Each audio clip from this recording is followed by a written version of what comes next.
Quintin Kendall serves as Northeast Regional Chair on the Florida Chamber's Board of Directors. He's Vice President for State Government Affairs with CSX Transportation and is responsible for state executive branch, legislative, and community initiatives across the railroad's 23-state network. Quintin, we hear a lot about how intermodal systems are expanding in Florida. Could you talk about the investment CSX is making in this area?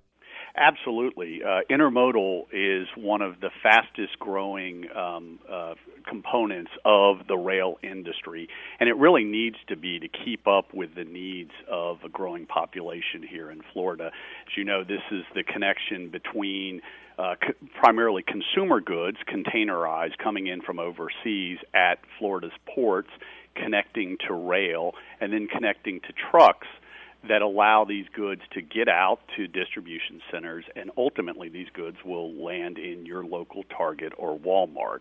We really need to be investing as a state and in private industry because the Federal Railroad Administration estimates that by 2030, each American will consume 40 tons of stuff. And a lot of this stuff moves by ship, by rail, and by truck. Good news here is in 2014, CSX partnered with the state of Florida and we opened the Central Florida Intermodal Logistics Center in Winter Haven. And the volumes have been really, really strong. In 2015, we processed 220,000 containers of consumer goods, a 65% increase over the previous year. So we're already looking to add a fourth crane very soon to keep up with this demand. Essentially, this Winter Haven facility filled a need in Central Florida, and the good news is business is booming. Also, in terms of development, the Central Florida Intermodal Logistics Center is a critical asset to logistics growth along the I-4 corridor. Many of the containers that move through the terminal are destined for new e-commerce fulfillment centers and traditional distribution centers in and around Polk County. Let's talk for a second more about the connection between the role of CSX and ports in Florida. I think the business community sometimes overlooks because we're a peninsula and we know all about shipping in and around us. I don't think a lot of people are aware of the connection with the railroad industry inside our state.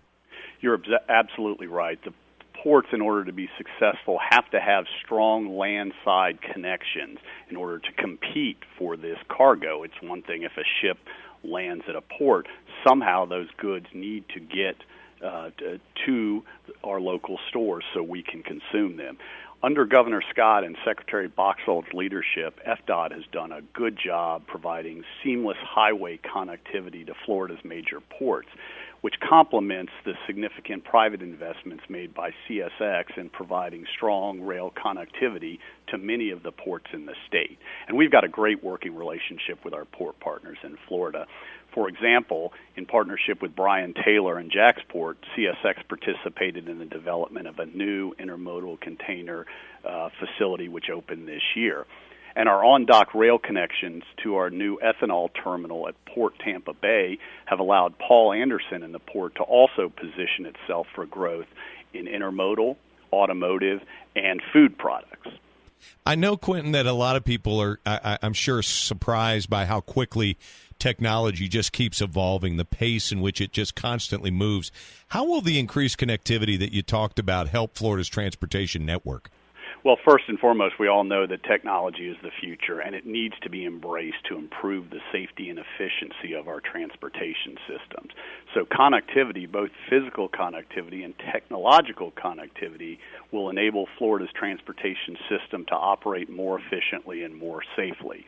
And America's freight railroads, including CSX, are making substantial investments in technology to enhance safety, increase efficiency, and improve service to our customers.